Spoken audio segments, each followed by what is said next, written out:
என்ன சொன்ன நீ? நான் ஒரு அடி வச்சு வந்தவன. கடிகாரத்துல 1 மணி நேரம் ஆகணும்னா பெரிய முள்ள 60 அடி எடுத்து வைக்கணும். சின்ன முள்ள ஒரு அடி வச்சா போதும். ஆனா ஒண்ணு மட்டும் ஞாபகம் வச்சுக்கோங்க. The world is my territory. கல் தோன்றி மண் தோன்றா காலத்து முன் தோன்றிய மூத்த குடி தமிழுக்கும் தமிழர்களுக்கும் என் வணக்கம். ஒரு மனிதனுடைய வரலாறு 2 முறையாக உருவாக்கப்படும். ஒன்று, அவர்கள் இறந்த பிறகு இந்த உலகம் உருவாக்கக்கூடிய ஒரு வரலாறு. மற்றொன்று, அவர்கள் உயிரோடு இருக்கும் போதே தனக்கென்ற ஒரு வரலாற்றை தாங்களே உருவாக்கிக் கொள்வார்கள். நாம் இன்று பார்க்க இருக்கும் அந்த மனிதன் கூட இந்த உலகத்தில் மிகப்பெரிய ஒரு சகாப்தம் தான்.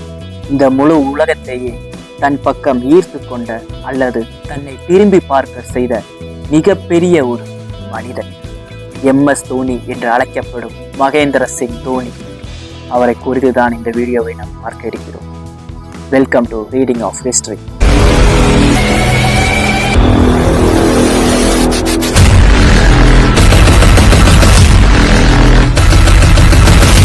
டான் பிராட்மேன் முதல் சச்சின் வரை எத்தனையோ ஜாம்பவான்கள் களம் கண்டு தன் முத்திரையை விளையாட்டு கிரிக்கெட் பல வீரர்கள் வந்து சென்றாலும் சிலர் மட்டுமே வரலாற்றிலும் ரசிகர் மனதிலும் நீங்கா இடம் பிடித்திருப்பார்.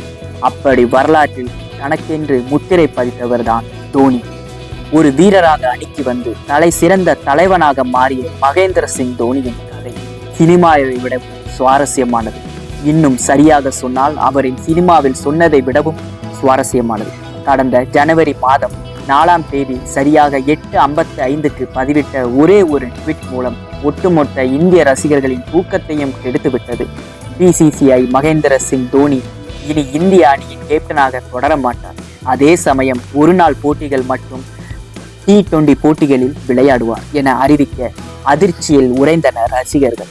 இந்திய அணியின் கேப்டனாக நீடித்த தோனியின் அந்த பயணம் அன்றுடன் முடிவுக்கு வந்தது. தோனி என்னும் மகத்தான கேப்டனின் பயணத்தில் முற்றுப்புள்ளிதான் அந்த செய்தி. தோனியின் பேட்ஸ்மேன் டு கேப்டன் பயணம் அவ்வளவு எளிதானதல்ல.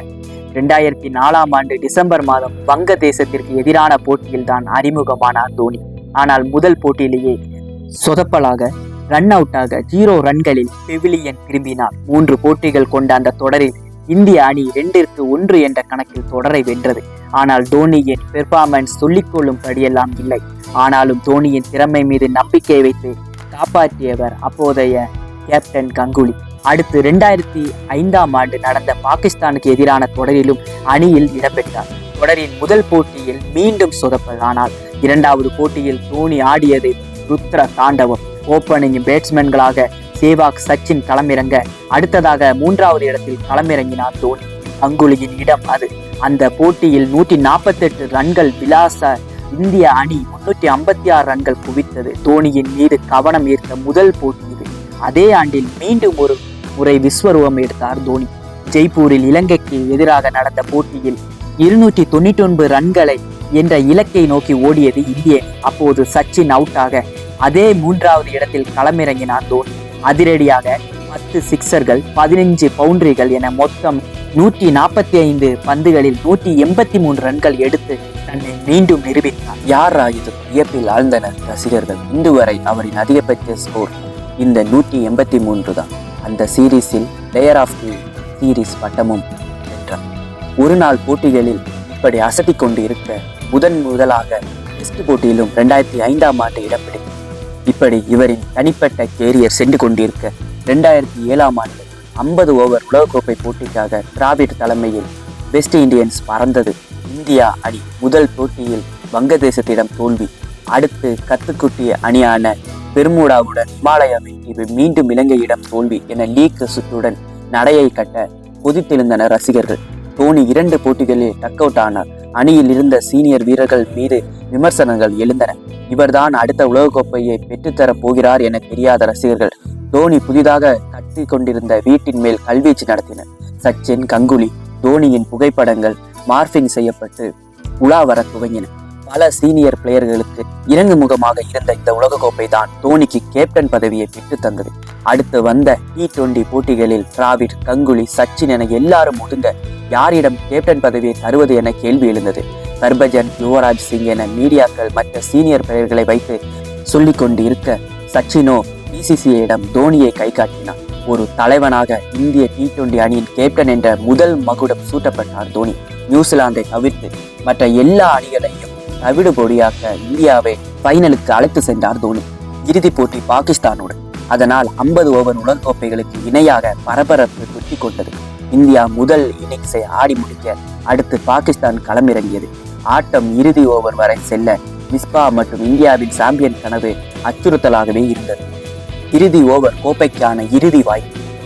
அணியில் இருந்து சீனியர் ஹர்பஜனை விடுத்து ஜோகிந்தர் சர்மாவிடம் பந்து கொடுக்கப்படுகிறது. பாகிஸ்தானுக்கு 6 பந்துகளில் 13 ரன்கள் தேவை. இந்தியாவிற்கு தேவை இன்னும் ஒரே ஒரு விக்கெட். ஓவரில் 2வது பந்தை மிஸ்பா 6 மாற்றி மீண்டும் தொட்டிக் கொள்கிறது பரபரப்பு. அங்குதான் கேப்டன் கூலாக உலகிற்கு தெரிய வருகிறார் தோனி. ஜோகிந்தரிடம் பேசி ஃபீல்டிங்கில் சில மாற்றங்கள் செய்யப்படுகின்றன. அடுத்த பந்தை ஜோகிந்தர் வீச மிஸ்பா ஸ்கூப் ஸ்டார்ட் அடிக்க அதனை ஸ்ரீசாந்த் சரியாக பிடிக்க அடுத்து நடந்தது எல்லாமே வரலாறு. கேப்டனாக முதல் கோப்பை, அதுவும் உலக கோப்பை. ஃபங் கேஸ்டைலுடன் தேசிய கொடியை ஏந்தி மைதானத்தை சுற்றி ஓடிய தோனியை உச்சி மேல் வைத்து மெச்சின ரசிகர்கள். இந்திய கிரிக்கெட் தனது கேப்டனை வரவேற்ற தருணம் இது. ஒரு நாள் போட்டியின் கேப்டன் பதவியில் இருந்து தாவிட்டு விலக அந்த பதவியிடம் தோனி வசம் வந்தது. அதன் பிறகுதான் இந்திய கிரிக்கெட் அணியில் மீண்டும் வசந்தம் திரும்பியது. 2008ஆம் ஆண்டு அனில் கும்ப்ளே ஓய்வு பெற டெஸ்ட் கேப்டன் பதவியும் தோனியை தேடி வந்தது. தோனி கேப்டனாக இருந்த 2007 முதல் 2017 வரையிலும் ஆசிய கோப்பை, சாம்பியன்ஸ் டிராபி, 50 ஓவர் உலகக்கோப்பை என எல்லா இடங்களிலும் வெற்றி கொடி நாட்டியது இந்தியா அணி. 2009ஆம் ஆண்டு டெஸ்ட் தரவரிசையில் நம்பர் 1 இடத்தை பெற்றது. சீனியர்கள் தவிர்த்து நிறைய புது வீரர்கள் அணியில் இடம் பிடித்தனர். இதற்காக உள்ளூர் போட்டி முதல் IPL வரை எல்லா ஏரியாவில் இருந்தும் திறமையானவர்களை உள்ளே கொண்டு வந்தார். பின்பு இந்திய அணிக்கு தொடர்ச்சியாக தோல்விகள் ஏற்பட 2017ஆம் ஆண்டு கேப்டன் பொறுப்பை கோலியிடம் ஒப்படைத்துவிட்டு டெஸ்ட் போட்டிகளில் இருந்தே ஒதுங்கினார் தோனி. தோனி மற்ற கேப்டன்களின் கீழ் விளையாட ஒத்துக்கொள்ள மறுக்கிறார் என அப்போதும் விமர்சனங்கள் எழுந்தன. தோனி விட்ட பணியை டெஸ்ட் போட்டிகளில் சிறப்பாக செய்தார் கோலி. பின்பு தோனியின் தலைமையிலான ஒருநாள் போட்டிகளிலும் வங்கதேசம், தென்னாப்பிரிக்கா மற்றும் ஆஸ்திரேலியா என இந்திய அணிக்கு சரிவு ஏற்பட்டது. ஒரு பக்கம் கோலி டெஸ்ட் போட்டிகளில் வெற்றியை குவிக்கவும், இந்த பக்கம் தோனி மீது விமர்சனங்கள் எழுந்தன. இடையே இந்தியாவின் ஒரு உலகக்கோப்பை கனவும் அரையிறுதியோடு கடந்து சென்றிருந்தது. எப்படியும் தோனி ஓய்வு பெற்று விடுவார் என எதிர்பார்த்து கிடக்க கேப்டன்ஷிப்பில் இருந்து மட்டும் ஜனவரி மாதம் விலகினார் தோனி. தற்போது கோலியின் கீழ் பேட்ஸ்மேனாக மட்டும் விளையாடி வருகிறார்.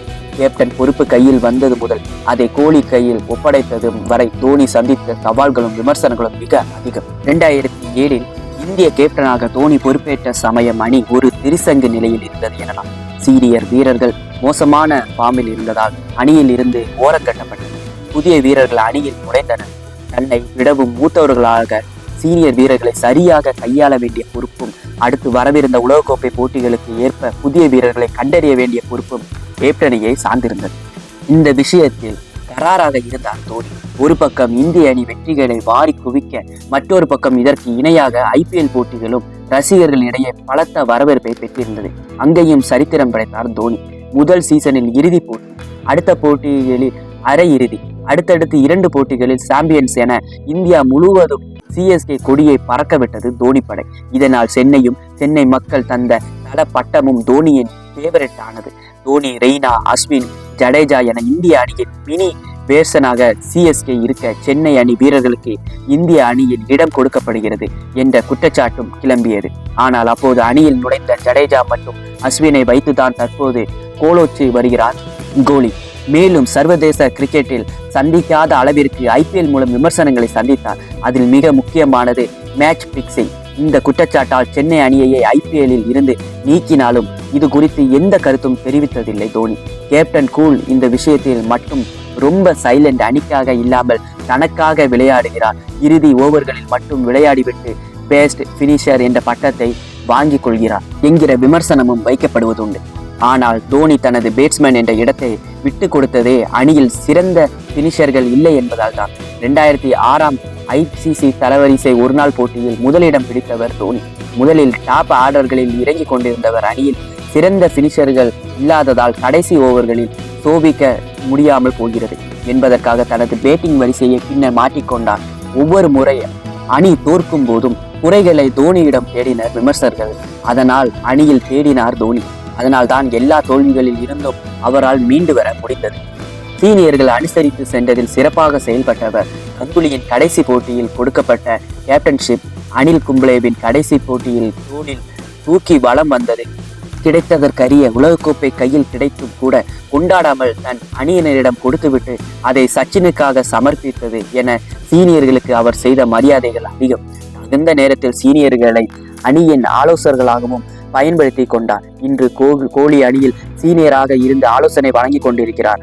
ஒரு நாள் போட்டிகளில் இருந்து விலகியதும் நடந்த பத்திரிகையாளர் சந்திப்பில் 3 ஃபார்மேட்டுகளுக்கும் வெவ்வேறு கேப்டன்கள் இருப்பது என்னை பொறுத்தவரை சரியாக இருக்காது. அதனால் தான் இந்த முடிவு. அவருக்கு தேவைப்படும் பட்சத்தில் எப்போதும் கோலிக்கு அறிவுரைகள் வழங்குவேன். எப்போதுமே விக்கெட் கீப்பர் என்பவர் அறிவிக்கப்படாத துணை கேப்டன் தான். அவருக்கு ஒரு கேப்டனின் விருப்பம் என்பது முழுமையாக தெரியும் என கூறியிருக்கிறார். பந்தை பவுண்டரிக்கு துரத்தும் ஹெலிகாப்டர் ஷாட், ஸ்டம்பை பார்க்காமலே ரன் அவுட் செய்யும் பிளைண்ட் ஸ்டம்பிங், முக்கியமான ஓவர்களில் கீப்பிங் கிளவுஸை கலட்டி விடுவது, மின்னல் பொழுதில் செய்யும் ரன் அவுட்டுகள் போன்றவை எல்லாம் ரசிகர்களின் ரீவைண்ட் நினைவுகளுக்கு தீனி போடுபவை.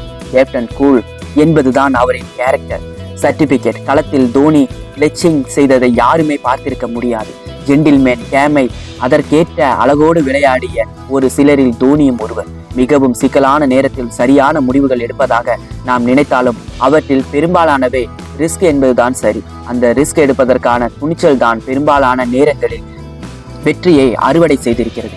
எப்படி ரிக்கி பாண்டிங், சச்சின் சில சாதனைகளை முறியடிப்பார் என கிரிக்கெட் உலகம் எதிர்பார்த்ததோ அதே போலவே கேப்டன்ஷிப்பில் பாண்டிங் சாதனைகளை தோனி தகர்ப்பார் என்ற கனவுகளுடன் இருந்தனர் ரசிகர்கள். ஆனால் 199 ஒருநாள் போட்டிகளுக்கு கேப்டனாக இருந்த திருப்தியோடு கேப்டன் பொறுப்பில் இருந்து தனது ஓய்வை அறிவித்து விட்டார் தோனி. 200 என்ற மந்திர எண்ணை தொடவில்லை. ஒருவேளை தனது கடைசி போட்டிக்கு கேப்டனாக இருந்து இதனை செய்யலாம். இங்கிலாந்திற்கு எதிரான வாம போட்டியின் போது கூட இந்திய அணியில் இல்லை என்றாலும் IPL அணியில் கேப்டனாக நீடிப்பேன் என்றார் தோனி. ஆனால் அந்த விஷயத்திலும் அதிர்ச்சி அளித்தது புனே அணியின் முடிவு. வேறு கேப்டன் கீழ் விளையாட விரும்பாததால் தான் டெஸ்ட் போட்டிகளில் இருந்து விலகினார் என்ற விமர்சனம் தோனியின் மீது உண்டு. ஆனால் இந்திய அணியில் மட்டுமல்ல, IPL-இல் கூட வேறு கேப்டனின் விளையாடிவிட்டார் தோனி.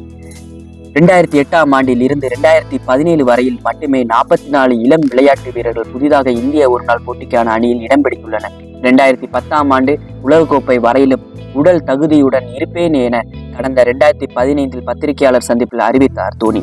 ஆனால் 2019ஆம் ஆண்டு வரை தோனி விளையாடுவாரா என்பது சந்தேகமாக தான். தற்போது 2019ஆம் ஆண்டுக்கான உலகக்கோப்பை பொறுப்பை முழுமையாக கோலியிடம் ஒப்படைத்து விட்டார். எல்லா கோப்பைகளையும் வென்ற தோனி மீண்டும் ஒரு T20 சாம்பியன்ஸ் டிராபி உலகக்கோப்பை வெல்ல வேண்டும் என்பதுதான் தங்கள் கனவு நாயகனை பற்றிய ரசிகர்களின் கனவாக இருந்தது. ஆனால் அதற்கான எல்லா வாய்ப்புகளும் தோனியை விட்டு சென்று விட்டது. நீண்ட தூரம் ஓடினால்தான் அதிக தூரம் தாண்ட முடியும் என அடிக்கடி சொல்வார் கருணாநிதி. தோனி ஓடிய தூரமும் தாண்டிய உயரமும் கிரிக்கெட்டில் மிக அதிகம். உலக அளவில் 60 டெஸ்ட் போட்டிகளை கேப்டனாக கடந்த வீரர்கள் வெறும் 7 பேர்தான். அதில் தோனியும் ஒருவர். அதிக ஒருநாள் போட்டிகளுக்கு கேப்டனாக இருந்தவர் என்ற வரிசையில் 3வது இடம். தோனிக்கு வெல்லாத கோப்பைகள் இல்லை, சாதிக்காத விஷயங்களும் இல்லை. வெற்றிடத்தை வேகமாக வந்து நிரப்பும் காற்றை போல அடுத்தடுத்து கேப்டன்கள் இந்திய அணிக்கு கிடைக்கத்தான் போகின்றன. இன்னும் பல 100 கேப்டன்கள் கிடைத்தாலும் ஆனால் கிரிக்கெட்டை எண்ணி கொண்டாடி கழிக்கும் அளவுக்கு தருணங்களை தந்த ஒரு தோனி நிச்சயம் கிடைக்க மாட்டார். இன்றும் அவர் T20 விளையாட்டுகளில் சிறப்பாக விளையாடி கொண்டிருக்கிறார் என்பதில் எந்த ஒரு ஐயமும். அவர் சிறப்புடன் ஆட என்னுடைய வாழ்த்துக்கள். இதை போன்று வரலாற்று மிக்க சுவடுகளை பற்றி தெரிந்து கொள்ள ரீடிங் ஆஃப் ஹிஸ்டரி சேனலை சப்ஸ்கிரைப் செய்து பெல் ஐகானை கிளிக் செய்து வைத்துக் கொள்ளவும். நன்றி.